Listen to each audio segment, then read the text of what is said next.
El INEGI reporta que los mexicanos gastaron 7 veces más en salud que la inversión total que hizo el gobierno federal en este sector el año pasado. Me gustaría que hiciera una autocrítica del por qué la gente está optando por los servicios de salud privados, si esto deja o demuestra que los servicios de salud públicos aún siguen siendo deficientes e insuficientes. Y si ante este panorama usted había prometido un sistema de salud similar al de Dinamarca, le falta menos de 2 años, ¿usted cree que se pueda cumplir esa promesa y para cumplirla qué es lo que se tiene que hacer? Esa sería la primera pregunta. Gracias. No, mire, vamos avanzando mucho. ¿De qué medio es usted? Erika Hernández, de Reforma. Bueno. Ahora mismo, ¿por qué no vuelves a informar sobre en los estados donde está el IMSS Bienestar cómo se está incrementando el número de consultas y de atención a partos y todo? Porque lo acabamos de decir.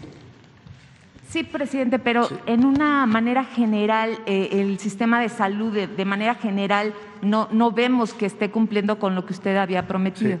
Sí. Primero, si me permite, señor presidente, si podemos poner esa justamente. La nota que trae hoy en su primera plana el Reforma es una disculpa de antemano, pero es muy pobremente realizada. Primero, el comparativo que hace del gasto de salud es solamente del ramo 12, que son los programas de salud pública, justamente, programas que se dedican a intervenciones a la población en su conjunto, los programas de VIH, los programas de salud sexual y reproductiva. Ese no es el presupuesto, ni remotamente es el presupuesto del gobierno federal en atención médica. Y luego compara, pues la pude revisar en la mañana, lo que hace suma dos conceptos. Uno, de la atención de cuidadores en casas y hace ese cálculo, y después hace un cálculo también bastante forzado respecto a cuántas personas derechohabientes del Seguro Social que no utilizaron los servicios del Seguro Social, asume que se atendieron en el medio privado. No todo mundo se enferma, afortunadamente, en el país. Hay muchos derechohabientes que efectivamente pueden pasar mucho tiempo sin utilizar servicios de atención médica, consultas, estudios de diagnóstico, porque no se enfermaron. Hay quienes, desde luego, pueden estarlo haciendo en el medio privado, pero es un número mucho menor. Entonces, la verdad que la nota cuesta trabajo de pensarla con un rigor periodístico a partir de comparar cosas que no son comparables. El ramo 12 específicamente, el FASA es otra cosa, que es el fondo en donde están las nóminas, eso no se contabiliza, en donde están la operación de los hospitales, donde está la operación de las unidades de primer nivel.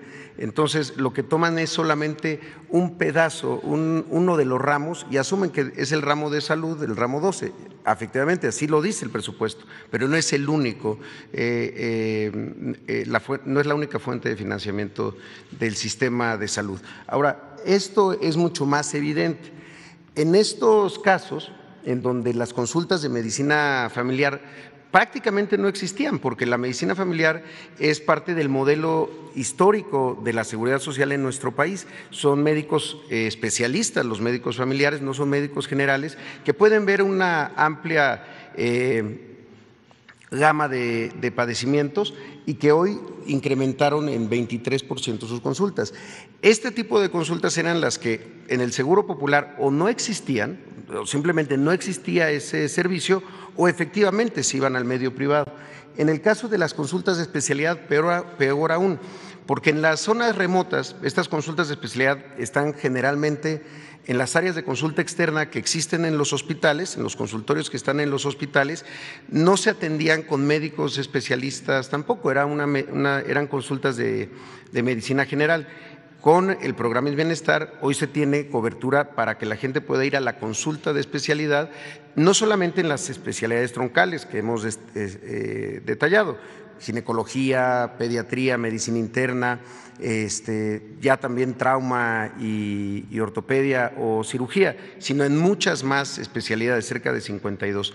Esto también era lo que o se cobraba en las cajas del Seguro Popular o se iban al medio privado o simplemente no ocurrían esas consultas de especialidad y entonces se tenía que esperar a que ya el estado de salud fuera deteriorándose y quizá tuviera que haber una intervención de otra naturaleza. Y las cirugías exactamente lo mismo. Entonces, este incremento de cirugías que no fueron al medio privado en estos 9 estados en donde estamos avanzando, demuestra que con la eficiencia de los recursos y con verdaderamente una intervención que atiende la salud no como una mercancía ni contabilizada solamente de manera financiera como era con el Seguro Popular, se puede hacer más con los mismos recursos. Pero además de eso, el gasto que planteamos aquí de más de 5,000 millones de pesos solamente para la adquisición de equipo que no se había adquirido en muchos años y para la rehabilitación de unidades que no se habían rehabilitado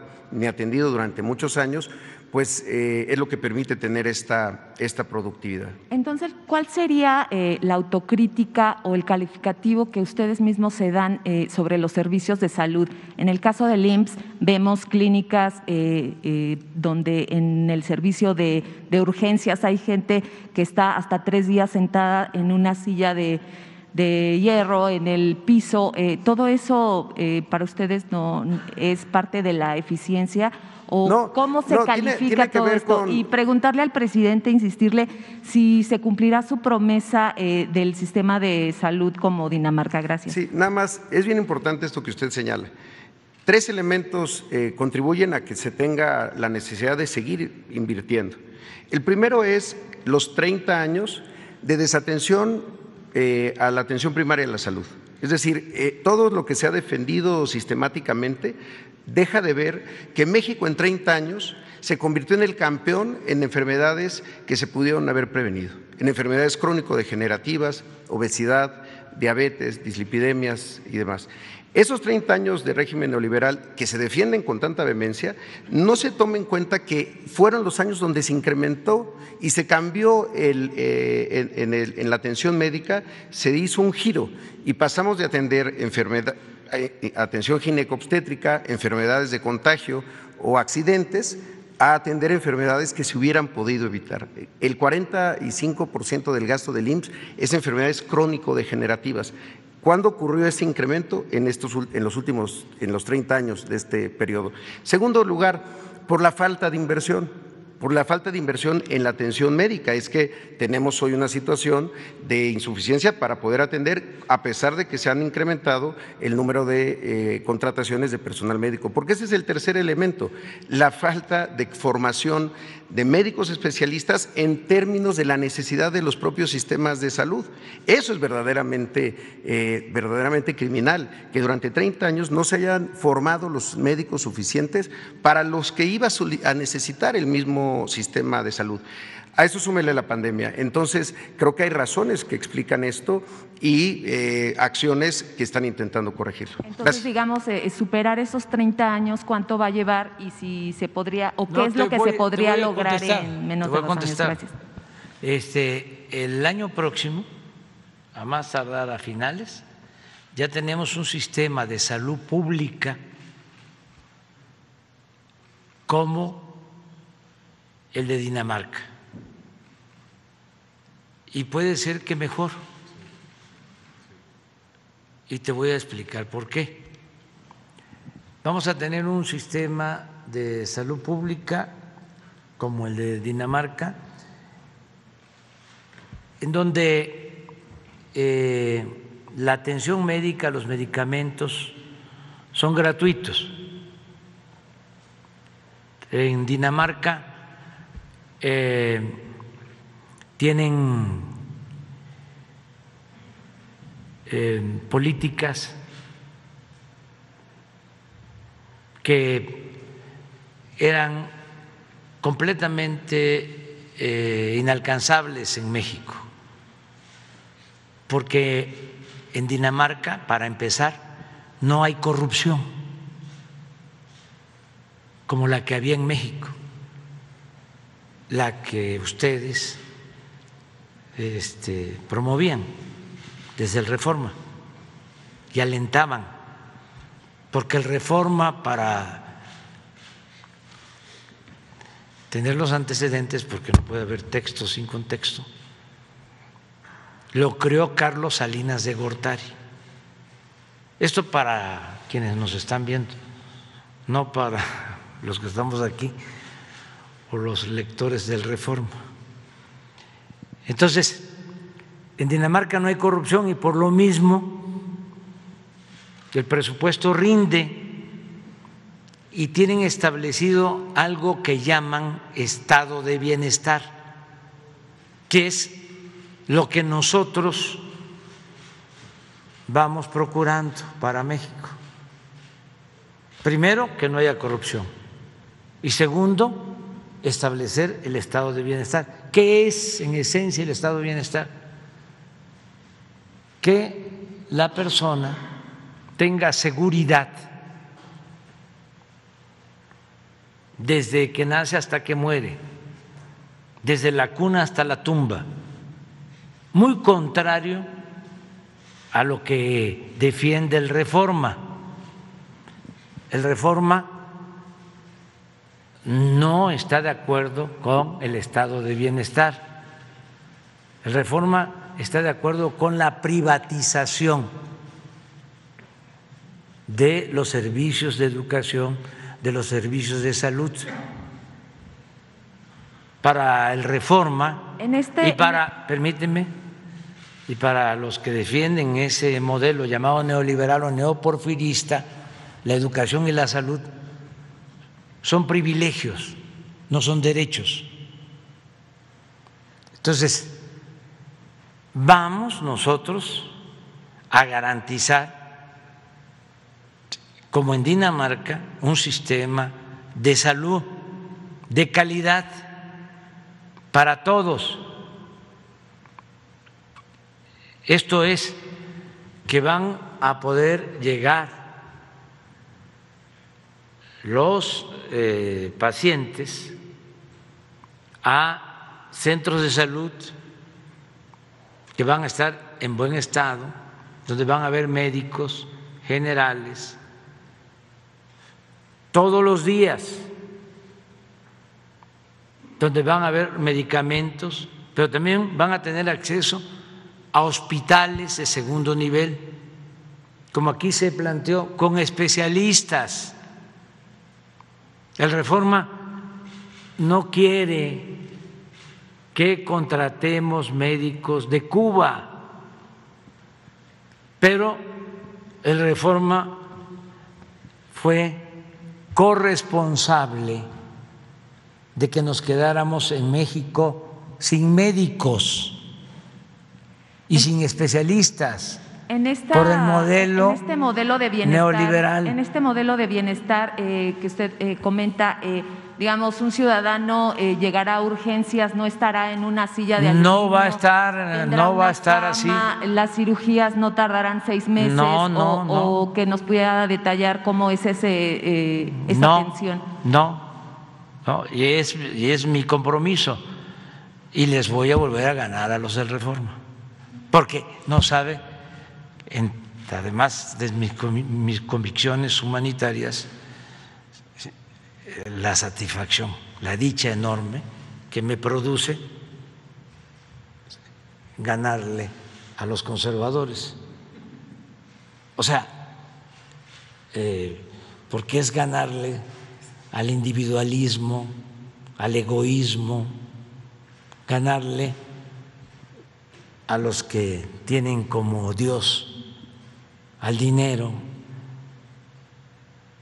ganarle a la falsedad, ganarle al racismo, ganarle al clasismo.